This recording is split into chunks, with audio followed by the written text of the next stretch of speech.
दुर्योधन और 5 सोने की तीर। महाभारत की लघु कथा। महाभारत का युद्ध धर्म और अधर्म का युद्ध था। कृष्ण पांडवों के पक्ष से थे, परंतु उन्होंने युद्ध में शस्त्र नहीं उठाने का निर्णय लिया था।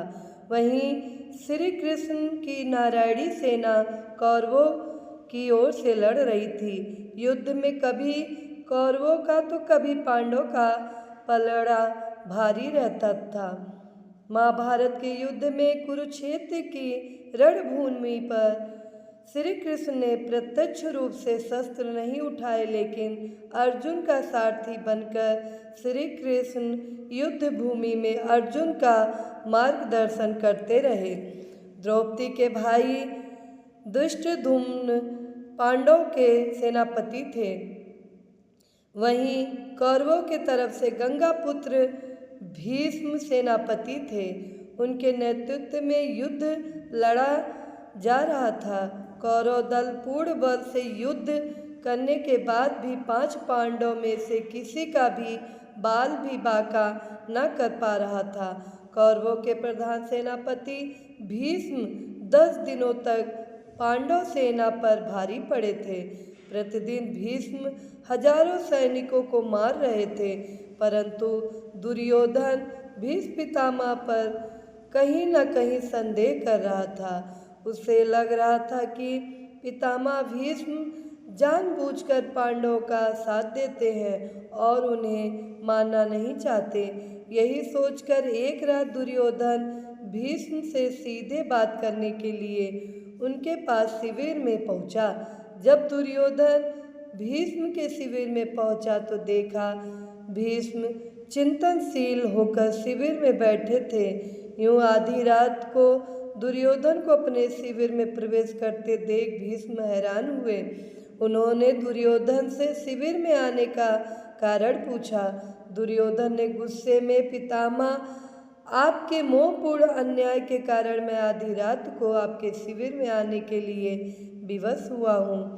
आप अगर पूरी कर्तव्य निष्ठा और मोह रहित होकर पांडवों के साथ युद्ध करते तो शायद मुझे यहाँ आने की आवश्यकता नहीं पड़ती। युद्ध शुरू हुए 10 दिन बीत चुके हैं, लेकिन आप अभी तक पांडवों को पराजित नहीं कर पाए हैं। आप संसार को दिखाने के लिए युद्ध का अभिनय कर रहे हैं। आपको आज भी पांडवों से अति प्रेम करते हैं और आप मेरे सेनापति होते हुए भी पांडवों को युद्ध जीतते देखना चाहते हैं। अपने बारे में दुर्योधन के मुख से ऐसी बात सुनकर पितामह भीष्म बहुत दुखी हुए। दुर्योधन के मुख से कटु वचन सुनकर भीष्म ने दुर्योधन से पूछा, तुम क्या चाहते हो पुत्र दुर्योधन? दुर्योधन ने कहा, पांडवों की मृत्यु, और इसके लिए आपको अपनी दिव्य शक्तियों का प्रयोग करना होगा। पितामह भीष्म ने अपनी शस्त्र विद्या का प्रयोग करते हुए सोने के 5 अचूक तीर निकाले और इसे अभिमंत्रित करके बोले, दुर्योधन, तुम व्यर्थ में संदेह करते हो। इन बाणों से कोई नहीं बच सकता।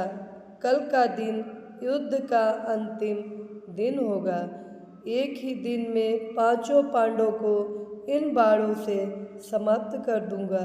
फिर पांडवों के मरते हुए युद्ध का परिणाम तुम्हारे पक्ष में होगा। पितामह भीष्म की बात सुनकर दुर्योधन प्रसन्न हुआ, लेकिन अगले ही क्षण उसके मन में पितामह भीष्म के प्रति संदेह उत्पन्न हो गया। कपटी दुर्योधन भीष्म की बातों को सुनकर प्रसन्न तो हुआ, परंतु अब दुर्योधन को भीष्म की बातों में भी छल कपट दिखने लगे। दुर्योधन ने भीष्म से कहा, पितामह, आपकी योजना बहुत अच्छी है, किंतु मुझे फिर भी संदेह हो रहा है कि आप इतनी जल्दी और आसानी से पांडवों को मारेंगे। हो सकता है आप मोहवश या प्रेमवश उन्हें न मार पाएं। अतः आप इन बाणों को मुझे दे दें, मैं युद्ध भूमि में आपको यह पांचों बाण दूंगा और आपको आपके कर्तव्य की याद दिलाऊंगा। तब आप पांडवों का वध मेरे सामने कीजिएगा। दुर्योधन की बात सुनकर पितामह भीष्म ने पांचों अभिमंत्रित बाण दुर्योधन को दे दिए। दुर्योधन अपनी संभावित जीत पर बहुत खुश था। वह बाण लेकर अपने शिविर में चला गया। भीष्म के शिविर के पास पहरा दे रहे पांडवों के एक गुप्तचर ने सारी बातें सुन ली। उसने महाराज युधिष्ठिर को आकर सोने के बाण के बारे में सूचना दी। तब भगवान श्री कृष्ण भी वहीं थे। युधिष्ठिर ने भगवान श्री कृष्ण से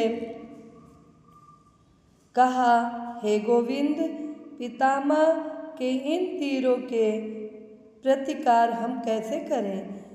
इस बात को सुनकर श्री कृष्ण युधिष्ठिर संग तुरंत ही अर्जुन के शिविर में पहुँचे और अर्जुन को पूरी घटना बताई। श्री कृष्ण ने अर्जुन से कहा कि पार्थ, तुम्हें दुर्योधन से उन पांचों बाणों को मांगना होगा। श्री कृष्ण की बात सुनकर अर्जुन ने अचंभित होकर पूछा, दुर्योधन भला वह तीर मुझे क्यों देगा? तब श्री कृष्ण ने अर्जुन को स्मरण दिलाया कि एक बार अर्जुन ने दुर्योधन को यक्ष और गंधर्वों के हमले से बचाया था। तब दुर्योधन ने प्रसन्न होकर अर्जुन से कहा था कि वह कोई भी कीमती चीज दुर्योधन से मांग सकता है।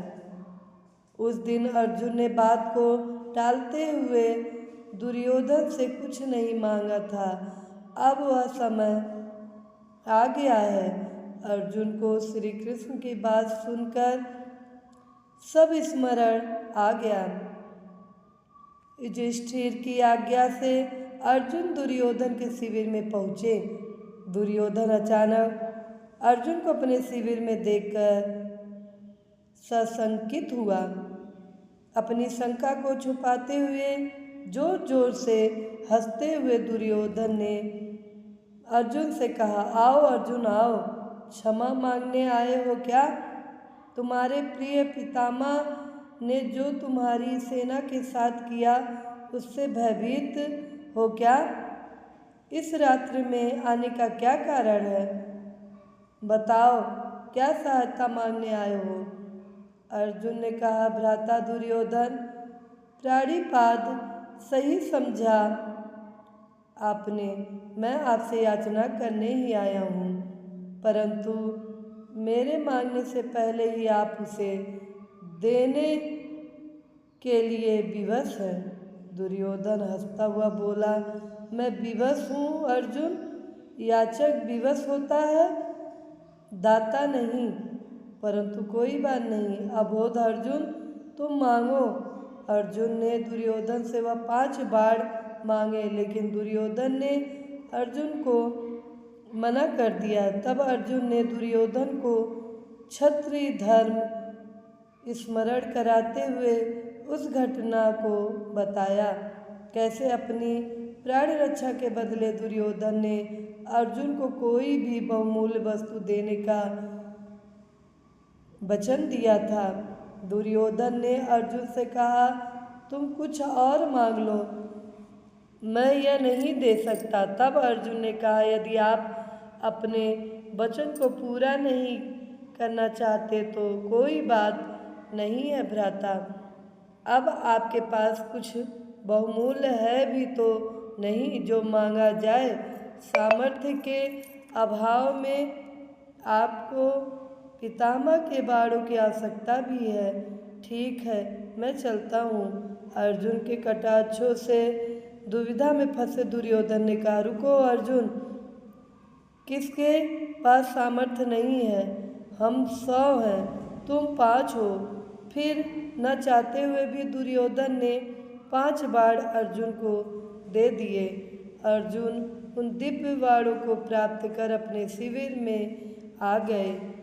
इस तरह भीष्म से बाण लेने की गलती दुर्योधन पर भारी बहुत पड़ी और पांडवों की मौत टल गई। महाभारत के युद्ध के अंत में पांडवों की जीत हुई। मित्रों, आप सबको यह कहानी कैसी लगी? अगर पसंद आया हो तो लाइक कीजिएगा, कमेंट कीजिएगा, ज़्यादा से ज़्यादा शेयर कीजिएगा और हमारे चैनल को सब्सक्राइब कीजिएगा। साथ में बेल आइकन बटन को प्रेस कीजिएगा ताकि हमारे नए वीडियो का नोटिफिकेशन आप तक सबसे पहले पहुँचे। जय श्री कृष्ण।